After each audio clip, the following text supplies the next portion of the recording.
Decía que es como discutir con los socialistas utópicos, que tienen ideas magníficas, pero una enorme incapacidad para describir la realidad, porque es muy divertido. Es decir, resulta que los bancos tienen que funcionar sin intervencionismo del Estado, pero cuando los bancos entran en bancarrota, entonces tiene que llegar el dinero público, como ocurrió en los Estados Unidos y como ha ocurrido en Europa, para nacionalizar los bancos, para nacionalizarlos además como les gusta a los liberales, que no es tomar el control público del banco para siempre, es básicamente socializar las pérdidas de los bancos entre los ciudadanos y luego, cuando vuelva a ser rentable, lo volvemos a privatizar para que esos señores puedan seguir teniendo aviones privados, puedan bañarse en piscinas de champán y llevar un tren de vida ajeno por completo al resto de la población, y qué casualidad luego muchos de ellos son los tenedores de la deuda. Esos señores de negro que nos dicen, usted tiene que hacer recortes que implica que a la gente le echamos de su casa, o que no tiene educación, o que no tiene sanidad, porque tiene que pagarme la deuda que me debe. Es mentira, es mentira. La economía siempre ha funcionado a través de un dispositivo político que se llama Estado. El problema es que casi siempre eso que se llama Estado y sector público ha estado al servicio de una minoría de privilegiados que mantienen un discurso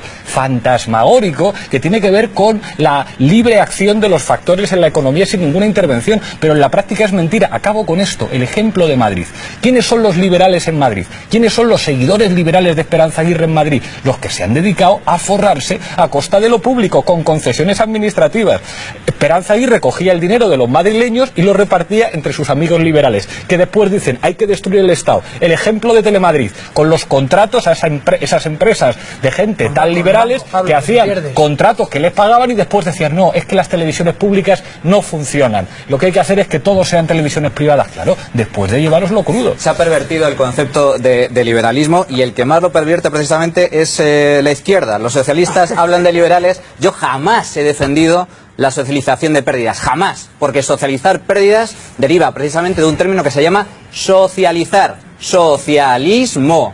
El capitalismo consiste en privatizar ganancias y privatizar pérdidas. Jamás he defendido el rescate público de las entidades financieras. Al revés, he defendido el rescate privado. ¿Quién tiene que pagar los desaguisados de las cajas de ahorros? Los acreedores de las cajas de ahorros. ¿Quiénes son los acreedores de las cajas de ahorros? Bancos alemanes y franceses, básicamente. Esos son los que tenían que haber pagado las pérdidas. Y preferentistas. Un segundo punto, y ya para terminar.